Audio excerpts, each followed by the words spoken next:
रिद्धिमा की शादी को अभी ले देकर 60 दिन ही हुए थे कि रिद्धिमा अपने मायके से विरह की चरम अवस्था पर थी।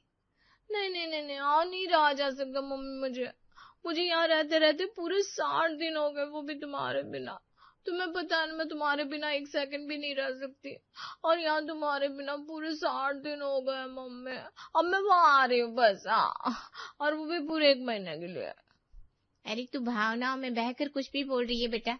ससुराल में 2 महीने और मायके में 1 महीने, ये किस रेशियो में अपने ससुराल और मायके को बैलेंस कर रही है तू? ना बेटा, ये घर तेरा है और तेरे लिए हमेशा खुला हुआ है, पर यहाँ आने के पहले एक बार अपनी सास को बता देना। और 1 महीना तुझे लग रहा है जैसे तू यहाँ आएगी ना, 1-2 घंटे मेरे साथ बैठेगी, तेरा जी भर जाएगा, फिर आराम से ससुराल वापस चली जाना। हाँ यार कैसी माँ हो तुम, कैसी माँ हो बताओ, जरा से भी तुम्हें फिक्र नहीं है मेरी। या मेरी ननद फॉरेन में रहती है, मेरी सास रोज उसे याद करके एक बार रो लेती है। अगर मेरी ननद यही आसपास रहती होती ना, तो रोज मेरे ससुराल आकर पड़ी रहती। और एक तुम हो कि मैं आने का कह रही हूँ और तुम मना कर रही हो। अभी तो फिर इनकी शादी भी नहीं हुई है, तब तुम्हारे टंटे हैं। अगर भाभी आ गई तो पता नहीं तुम क्या करोगी। और कुछ बचा है तो वो भी सुना दे अपनी माँ को। तुम लोगों के ताने सुनने के अलावा बचा क्या है मेरे पास? कभी भाई 4 बातें सुना देता है, कभी बहन। एक तो मैं तेरा घर बचाना चाह रही हूँ और तू है कि मुझे सुनाए जा रही है। ऐसा नहीं होता बेटा, तू बचपन में स्कूल भी तो गई थी, तब भी तो कितना रोती थी, फिर तेरे दोस्त बन गए थे ना। स्कूल में तो 1 हफ्ते में ही दोस्त बन गए थे मम्मी मेरे, और वहां मुझसे इतना काम थोड़ी ना करवाया जाता था। सुबह जाने के बाद शाम तक तो मैं घर आ जाती थी। तभी महेश भी इस बातचीत में अपना पक्ष रखते हुए कहता है, फिर तू ट्यूशन भी तो जाती थी बेटा, फिर खेलने में इतनी व्यस्त हो जाती थी कि रात के 8 बजे तक घर आना ही नहीं चाहती थी। फिर मैं तुझे डांट कर घर ले आता था, भूल गई क्या? जिस तरह तुमने स्कूल में अपने लिए दोस्त ढूंढे, उस तरह ससुराल में भी ढूंढने की कोशिश कर बेटा। पर कैसे? याद है तुझे, जब हमने शहर बदला था और तू एक नए स्कूल में गई थी, कैसे तुझे दोस्त बनाने में दिक्कत हो रही थी। फिर तेरी माँ ने तुझे चॉकलेट के पैकेट लाकर दी और चॉकलेट खिलाकर तूने सबको अपना दोस्त बना लिया। वैसा ही कुछ अपने ससुराल के लिए उनकी पसंद का कुछ बाहर से मंगवा दे या फिर मूवी ले जा। हाँ। रिद्धिमा फोन रख देती है, तभी उसकी सास कमरे में आती है। अरे बहू, ये क्या हालत बना रखी है तूने अपनी? अभी तक तू नाइटी में ही। तबीयत तो ठीक है ना तेरी? आज नकुल के मामा मामी आने वाले हैं, वो तुझे ऐसे देखेंगे तो अच्छा नहीं लगेगा। जा जरा तैयार हो जा और कपड़े बदल ले। जी मम्मी जी। रिद्धिमा नहा धोकर एक सुंदर सा गाउन पहनकर अपने बालों को एक सुंदर सा बन बना रही थी, तभी उसे अपने पापा की बात क्लिक करती है। इस घर में तो सभी के मन का खाना बना चुकी हूँ मैं, पर कोई मेरा दोस्त नहीं बना। अगर किसी को दोस्त बना सकती हूँ तो वो मामा और मामी जी ही हो सकते हैं, पर क्या करूं, उन्हें क्या पसंद होगा। मामा जी की फेसबुक प्रोफाइल पर देखती हूँ और अपने मामा जी का फेवरेट बर्गर बनाने में रिद्धिमा लग जाती है। फोटो के कैप्शन में तो love for white and yellow लिखा है, पर बर्गर में तो किसी व्हाइट और पीली चीज का इस्तेमाल नहीं हुआ। कहीं मामा जी व्हाइट एंड येलो से एग की बात तो नहीं कर रहे? बाजार जाकर एक नॉनवेज बर्गर ले आती हूँ। रिद्धिमा बाजार जाकर एक बर्गर ले आती है और उसे छिपाकर किचन से बाहर आ जाती है। रसोई में क्या करने गई थी बहू तू? खाने की सारी तैयारी कर दी थी मैंने, वैसे क्या पकाया है? बड़ी गंदी बदबू सी आ रही है, कुछ जला दिया क्या? आप अपना ध्यान रसोई से हटाकर मामा जी पर लगाइए ना मम्मी जी, मामा जी कभी भी आते होंगे। जल्दी से सोफे को ठीक करना होगा, कुशन सेट करना होगा। बिल्कुल सही बात कर रही है बहू, आज मेरी सलत जो आ रही है, तैयारी तो अच्छी होनी चाहिए। 5 मिनट बाद ही नकुल अपनी मामी और मामा के साथ घर पहुंच जाता है। और सुषमा दीदी कैसी है आप? अरे जीजा जी को भूल गए क्या साले साहब? अरे जीजा जी आपको कैसे भूल सकता हूँ, नमस्ते नमस्ते। एक दूसरे से बात करने के बाद सभी खाने की टेबल पर बैठते हैं। बहू, सभी को खाना परोस। पचमेला की सब्जी, पूरी, खीर, सूजी की चक्की, सब तैयार किया है तेरे लिए मेरा दुष्यंत। जा बहू लेकर आ। सभी के सामने रिद्धिमा अपनी सास का बनाया खाना परोसती है, पर मार्केट से लाया बर्गर अपने मामा जी के सामने लाकर धर देती है। ये तो वही बर्गर है मेरा फेवरेट, पर दीदी के यहाँ ये बर्गर आया कैसे? मतलब बहू को भी नॉनवेज पसंद है, पर हमारे घर में तो ये सब चलता नहीं। दुष्यंत के मुंह में पानी तो आ रहा था और उसके माथे पर पसीना भी बराबर आ रहा था। तभी मामी जी कहती है, देख लो नकुल, तुम्हारी बीवी को सिर्फ मामा ससुर की फिक्र है, मामी सास की कोई चिंता नहीं। आपकी प्रोफाइल में मुझे कुछ अलग मिला ही नहीं मामी जी। आपको तो घूमने फिरने में बड़ा मजा आता है, तो मैंने सोचा आपके लिए एक अच्छे से स्पोर्ट्स शूज ले लूंगी, पर मुझे आपका साइज पता नहीं था तो रुक गई। मामा जी को एग बर्गर पसंद है, ये जैसे ही मुझे पता चला मैं मार्केट से खरीद कर ले आई। ये नॉनवेज है बहू, इसे उठाकर बाहर फेंक। आपको इसे बाहर फेंकने की पड़ी है, पर इस बात की नहीं पड़ी कि आपका भाई ये सब खाना सीख गया है। बताइए जी, आपने तो मुझे कभी इस बारे में बताया नहीं। और ये कौन सी फेसबुक प्रोफाइल है? इसके फोटोज मुझे तो नहीं दिख रहे, पर बहू को दिख रहे हैं। अरे बहू, तेरे दिमाग में ये उल्टी सीधी बातें कहाँ से आ रही है? मैंने कब कहा कि मैं ये सब खाता हूँ?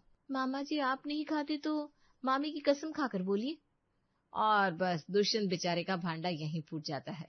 जो दुष्यंत अपनी बीवी के साथ अपनी बहन के ससुराल में वीकेंड पर छुट्टियां मनाने आया था, उसका तो शनिवार के दिन ही शनि भारी हो जाता है। सुषमा जी, रसोई कितनी बार घिसेंगी आप?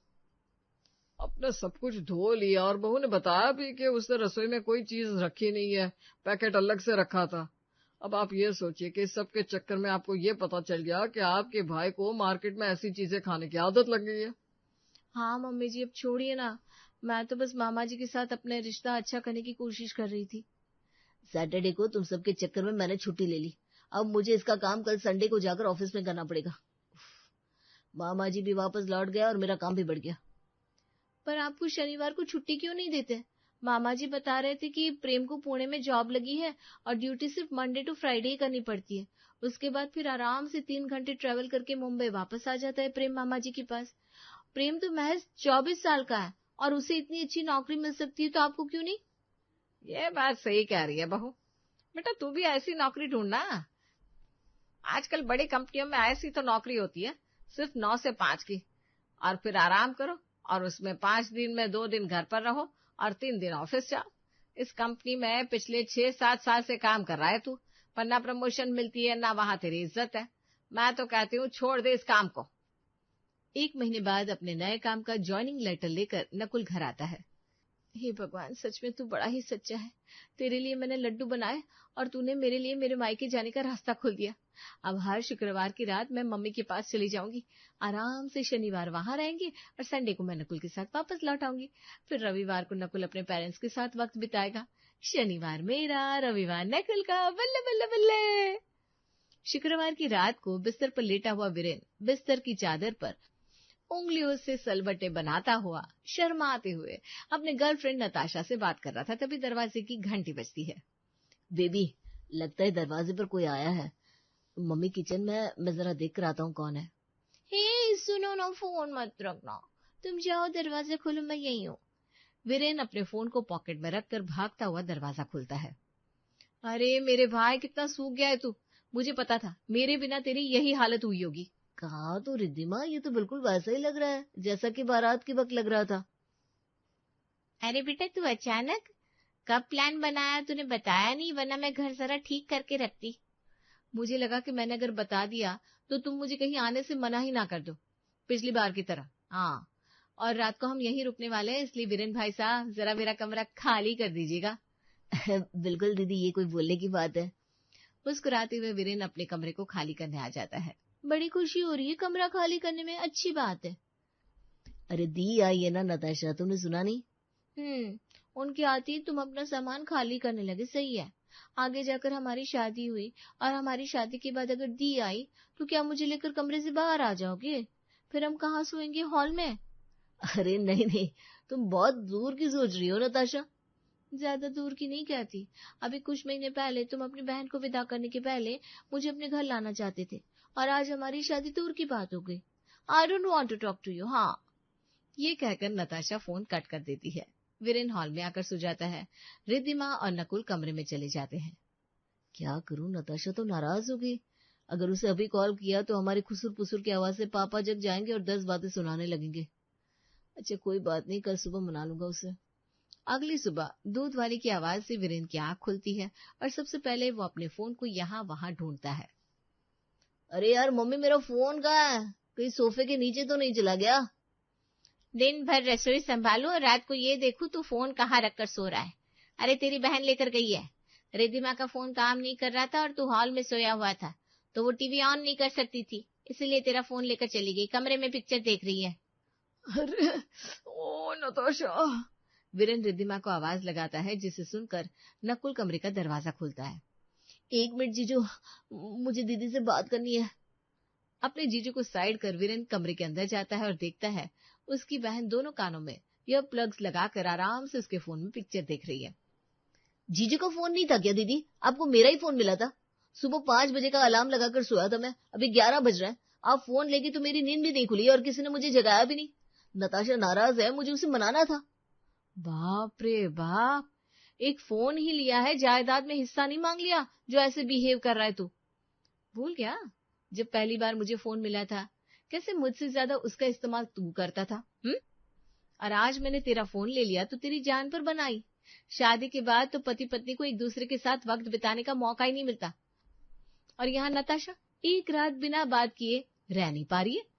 अरे भाई, जिंदगी भर रहने के लिए नहीं आई हूं मैं, कल सुबह तक चली जाऊंगी। ये सुनते ही सुलोचना कमरे में आती है। क्या तू सुबह ही निकल रही है बेटा? अरे इतनी जल्दी क्यों? मेरी बात दिल से मत लगा बेटा। अच्छा सॉरी। अरे नहीं मम्मी जी, वो आपकी बेटी ने प्लान किया है कि अब हर शनिवार वो यही रहेगी। मैंने ऑफिस चेंज कर लिया है ना, तो अब सैटरडे को भी ऑफ रहता है मेरा। ये बात सुनते ही वीरेन सबसे पहले जाकर नताशा को बताता है, जिसे सुनते ही उसकी भौहें आसमान पर चढ़ जाती है। क्या? अब तुम्हें मुझसे बात करने की कोई जरूरत नहीं वीरेन, मैं समझ गई। तुम्हारे घर में मेरा आना होने ही नहीं वाला। 2 BHK का फ्लैट है तुम्हारा, उसमें हर शनिवार को दीदी आ जाएगी, तो कैसे चलेगा? या तो नया फ्लैट लो या मुझसे दूर हो जाओ। अरे नताशा, तुम गलत समझ रही हो। मैं गलत समझ रही हूँ? ये बातें भी दीदी ने तुम्हारे कानों में भरी होगी। शादी के बाद हस्बैंड वाइफ को एक दूसरे के साथ वक्त ही नहीं मिलता, तो हमें भी हर वक्त बात करने की आदत पर कंट्रोल करना चाहिए। बस यही मतलब था दी का।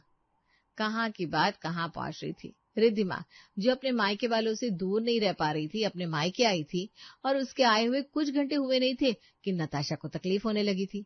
तभी रिद्धिमा वहां आती है और अपने भाई के हाथ से फोन खींच लेती है। फिर फोन उठाकर ले आया तू? या तो मेरे पास बैठ या फोन मेरे पास छोड़ दे। कितनी बार बताऊं तुझे, मेरा फोन बनने गया हुआ है, शाम तक आएगा। वो दीदी, मुझे भी तो अपने दोस्तों से बात करनी है ना। कितना मिस कर रही थी तुम सबको मैं अपने ससुराल में, पता है? और यहाँ किसी को मेरे लिए वक्त ही नहीं है। पापा अपने काम पर निकल गए, मम्मी किचन में बैठी हुई है, और तू है जिससे फोन नहीं छूट रहा। नकुल क्या सोचेंगे, इस घर में मेरी कोई वैल्यू नहीं है। अरे तो तुम दुकान चली जाओ ना पापा के पास, या कह दो मम्मी से तुम्हारी खातिर के पीछे 10 सब्जियां ना बनाए, वरना इतना वक्त नहीं लगता मम्मी को रसोई में। मेरे और पापा के सामने तो वो घूम फिर कर एक आलू की तरी वाली सब्जी और ठंडे पराठे रख देती है, पर तुम्हारे पीछे नान, चावल, तड़का, पता नहीं क्या क्या बन रहा है। बाप रे बाप, उम्र हो गई मम्मी की, इसीलिए वक्त लग रहा है और कुछ नहीं। और इतने दिनों बाद बेटी और दामाद घर आए हैं तो खातिरदारी करने का मन करेगा ही। बहू ला दो मम्मी के लिए तो वो काम करेगी, मम्मी को खुद ब खुद आराम मिल जाएगा। वैसे भी अब मेरी खातिर के लिए भी भाभी तो होनी चाहिए। वीरेन का फोन चालू था, नताशा सब सुन लेती है। अपनी शादी के पहले तो दीदी बिल्कुल अलग बातें करती थी, और अब रसोई में मुझे भेजने की बात कर रही है। ये मैं नहीं होने दूंगी। दोपहर में पूरा परिवार एक साथ बैठकर खाने का मजा ले रहा था, तभी दरवाजे की घंटी बजती है। मैं देखती हूँ। अरे आप कितना काम करेंगे, आप बैठ जाइए, मैं देखता हूँ कौन है। जरूर खाने की सुगंध पड़ोसियों तक गई होगी, कटोरा लेकर पहुंच गए होंगे दरवाजे पर। वो क्या है ना, आप आए हैं तो ये सब खाना नसीब हो रहा है हमें, वरना आपकी सास तो मेरे सामने करेला रख देती है दामाद जी। महेश जाकर दरवाजा खोलता है और दरवाजे पर होती है नताशा। अरे बेटा तुम गलत वक्त पर आ गई क्या अंकल जी? वो मुझे पता चला कि दीदी आई हुई है, इसलिए मैं आ गई। हाँ बेटा अंदर आओ। ये नताशा इस वक्त यहाँ, कहीं कोई हंगामा ना हो जाए। मुझे देखकर यहाँ किसी के चेहरे पर खुशी नहीं दिख रही। नमस्ते जीजू, मैं आपकी होने वाली सलहज। वो क्या है ना, मैं और वीरेन एक दूसरे को 5 साल से जानते हैं। जब से वीरेंद्र जी से बात होनी शुरू हुई मेरी, मैं तो अपने घर पर होकर भी घर पर नहीं हूँ। मायके को तो भूलना ही पड़ता है, तभी तो नया रिश्ता आगे बढ़ पाता है। क्यों दीदी? कैसे भूलना पड़ता है नताशा? मैं तो अपने मायके को भूल नहीं पा रही हूँ, तभी तो ये आइडिया लगाया है हर सैटरडे को यहाँ आने का। नताशा वीरेन के साथ ही एक चेयर लगा लेती है और उसी की प्लेट से पापड़ उठाकर खाते हुए कहती है, जिसे मैंने यहाँ अपनी जगह बनाई है, वैसे ही नई बहू को भी ससुराल में जगह बनानी पड़ती है दीदी। और पहले के 3 साल तो पूरे एफर्ट्स लगाने पड़ते हैं। अगर इस तरह आप अपने ससुराल की जगह हर शनिवार को छोड़ती रहेंगी तो पता चला उस पे इसको कोई और भर के चला गया। आप नई बहू है ना वहां की, बताइए मम्मी जी, मैं क्या गलत बोल रही हूँ क्या? नहीं बेटा, तुम गलत नहीं बोल रही हो, पर हफ्ते में एक दिन में क्या तकलीफ है? तो फिर ऐसा करते हैं ना, आप लोग मेरे घर रिश्ता लेकर आ जाइए और इस महीने ही हम शादी कर लेते हैं। फिर हर सैटरडे जब दीदी यहाँ आएगी मैं अपने मायके चली जाया करूंगी। अब एक हफ्ते में एक दिन तो मैं अपने मायके जा ही सकती हूँ ना मम्मी जी। हर हफ्ते बेटा? मतलब मुझे तो तकलीफ नहीं होगी, पर आसपास वाले तुम्हारी मम्मी को ही बातें सुनाएंगे कि भाई ऐसा क्या है जो हर हफ्ते तुम्हारी बेटी वापस आ जाती है। लोगों का तो कुछ भी है ना बेटा, जितने मुंह उतनी बातें। और तो और नताशा, सभी को ये भी लगेगा ननद को देखते ही तुम अपने मायके चली जाती हो। तो फिर संडे का रखते हैं, क्यों वीरेंद्र जी? और संडे का क्या, बात तो छुट्टी की है ना। तो वीरेंद्र तो पापा के साथ दुकान जाता है, तो हर दोपहर को आराम से मैं अपने मायके जा सकती हूँ। क्यों वीरेंद्र? यहाँ आए हुए तुम्हें एक दिन नहीं हुआ कि ड्रामे शुरू हो गए और तुम्हें अपने मायके की याद आ रही थी। चलो अच्छा है, एंजॉय। अब नताशा ठीक ही कह रही है मम्मी, मेरा मतलब है आपकी होने वाली बहू ठीक ही कह रही है। शादी के बाद बहुएं अपना घर ही संभाले वही अच्छा है। मैं भी चलती हूँ। क्यों वीरेंद्र?